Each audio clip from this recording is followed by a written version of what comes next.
She's one of the most beloved celebrity chefs on television. Buongiorno, benvenuti. For nearly 20 years, Lidia Bastianich has been sharing her vision for authentic Italian cuisine through a series of hit cooking shows on PBS. Today we're gonna cook pizza.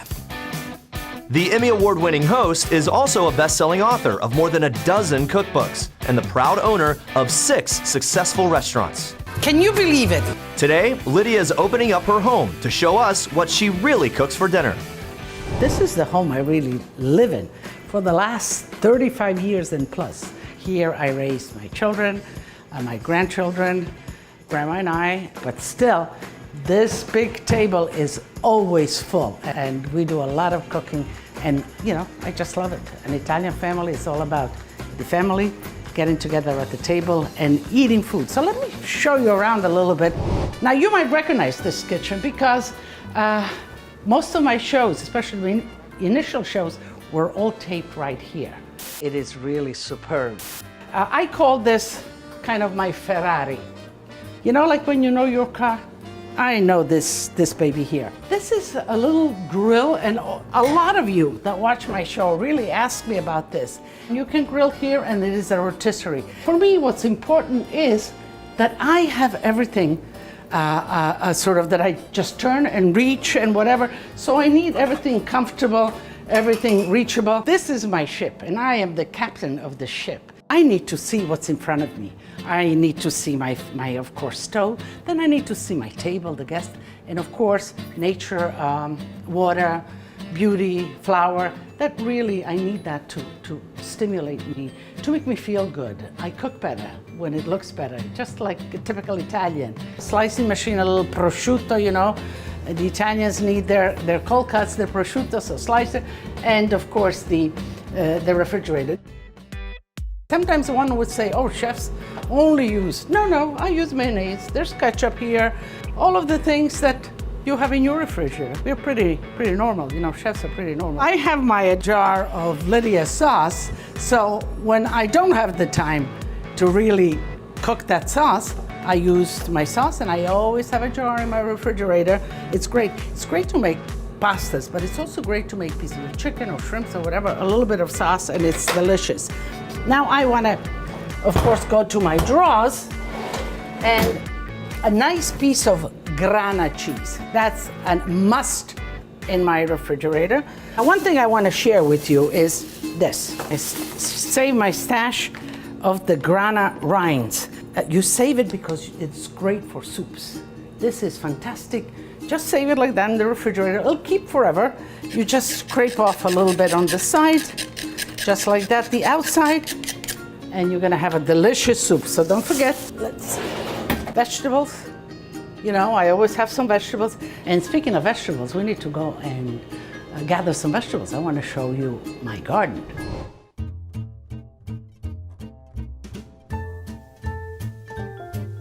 This garden is a joint venture between Grandma and I. Grandma's 96, and we have fun. We love it. Every morning we have our coffee right here in the garden. We see how everything grew.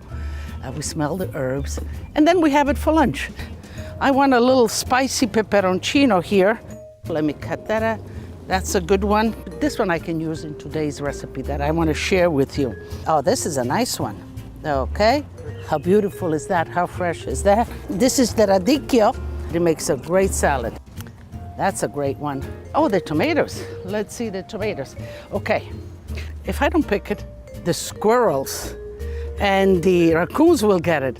So we have a race. So a little bit of parsley right here. Okay.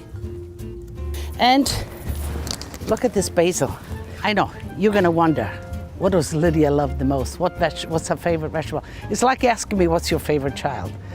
Whatever is at the moment, whatever is beautiful, whatever the season yields. So eggplants look beautiful. They could be my favorite.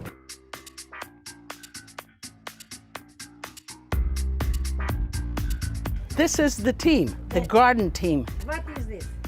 Oh, this is verbena. Verbena, that's to make ice cream. I'm not making ice cream today, Grandma. We're gonna have a little pasta for lunch. How's that? Okay. So, Grandma, I'll call you when lunch is ready. Okay, I will be glad to be called. I am sure you will.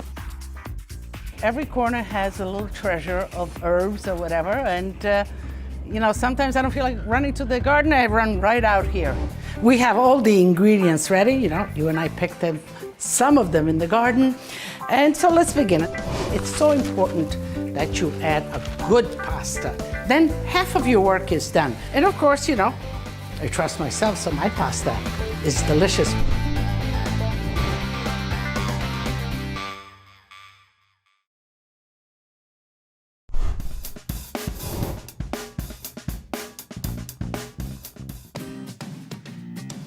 So today we're making spaghetti with shrimps and basil. Basil and fresh herbs from the garden. I have the water boiling for pasta, you know. Never, never, never put oil in the water for boiling pasta. Just salt and water. Good olive oil is always important. This olive oil is from Liguria, which is east of Italy. Nice and light and buttery. And I think with the fish is fine. And the first thing I'm gonna do is saute the shrimps. So you need a nice wide pan, nice and hot. Let me put some salt on the shrimps, just like that. Let's make sure this is nice and hot. I'm feeling for temperature. Yes, it's nice and hot, but you can always throw one in. Yeah. Just gonna toss them 1 minute, pull them out, and then I'm gonna begin the sauce right in here until they turn a little bit of pink. And that's a good tip when either you do sausages or chicken or fish. You just brown them a little bit, then take it out, just like that. We'll put the shallots, you know, shallots are an onion, and they're delicious because they have a great flavor, but also they disintegrate in the sauce. And I chop them fine.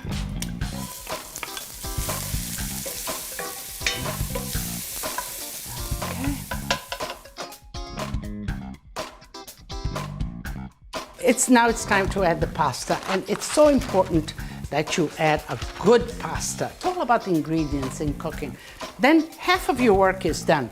So a good dry pasta is a pasta that's made out of durum wheat, 100% nice, and so it makes it nice and kind of tasty, and it has a nice bite to it and resilient. And of course, you know, I trust myself, so my pasta is delicious for me. I have a whole stash of it.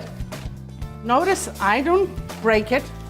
I just pour it right in, and you let it fall in. You don't want to break it or press it down. It will kind of fold in. Us Italians like our spaghetti long. We like to twirl them, and we don't use a spoon to twirl it. We just use a fork. But do not rinse the pasta. Do you know the old story? Throw the pasta to the wall, and if it sticks, it's done. Well, there's some truth to that, you know. There's Proverbs always have some truth behind it in a sense.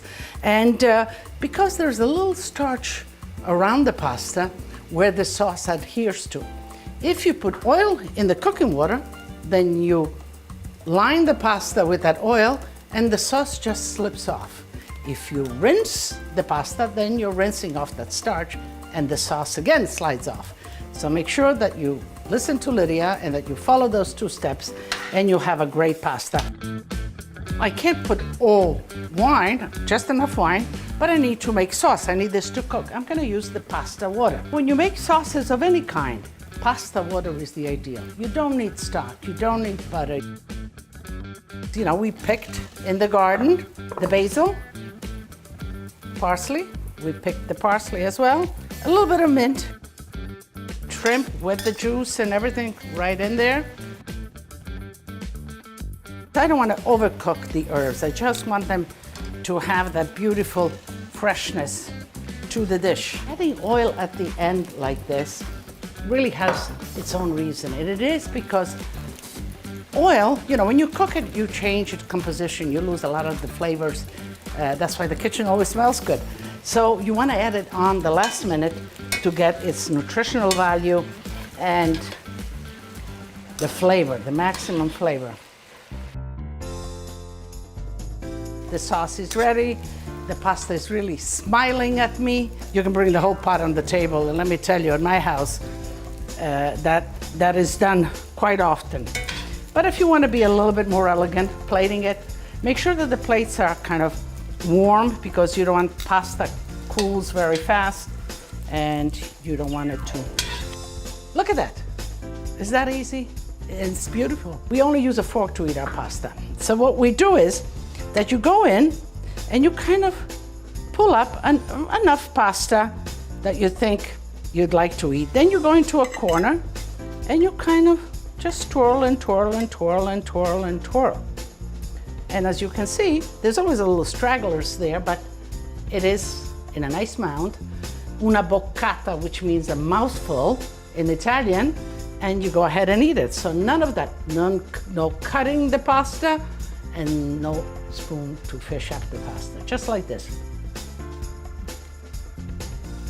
Delicious. You see, as you can hear me talking, the mouth is still working at the flavors.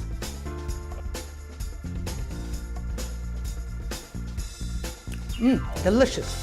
This dessert is one that is done in Italy all the time, and it's so simple, and I bet you once I tell you about it, you're gonna be making it all the time. I'm cutting the strawberries, as you can see. The season is beautiful, and the strawberries are delicious. I'm gonna put a little bit of sugar in there, but if the strawberries are super sweet, and if you're watching your sugar, you can omit that. Fresh orange juice, just a little bit. Let's just take a little bit of balsamic, and just like that. And you don't need much. What the vinegar does to the strawberries, it brings out, I don't know, the fruitiness, the strawberryness of strawberries. The balsamic vinegar is just the perfect. And you let it steep like that for a half an hour in the refrigerator, and you are ready to go.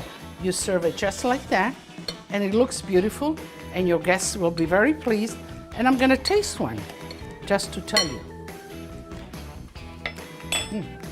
Perfect Italian dessert.